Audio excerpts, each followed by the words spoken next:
And finally today, you might have heard the news over the weekend of the sad passing of Tony Hsieh, once the founder of Zappos, but actually a fixture in the startup scene since all the way back to 1996. Truly, you could not find a guy who was more universally beloved in our industry, who seemed genuinely genuine and friendly and idealistic in a way that seemed to be more common perhaps in an earlier time.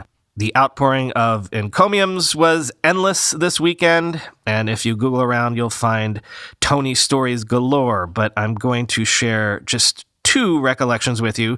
The first is from the great Malik, who makes note of the sense that an era feels like it's passing with Tony, something that a lot of us felt this weekend. Quote, "With Tony's passing, I feel something special has ended. I can't put my finger on it. Maybe a certain innocent aspect of the early possibilities of the internet. Maybe I feel the contrast of those days to a now that is more mercenary, less friendly, and more polarized.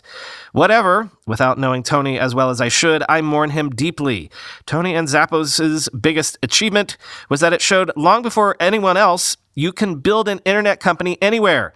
Unlike so many pundits and Twitterati, it didn't take a pandemic for Tony to have that insight. Zappos was also an example of how tech companies could care about their customers and not treat them as data," end quote.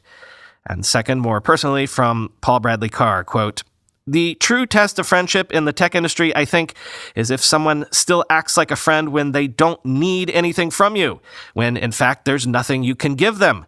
By that metric, Tony Hsieh was a true friend, not just to me, but to countless others to whom he gave his time, energy, hospitality, support, and yeah, sometimes money without ever expecting a return," end quote.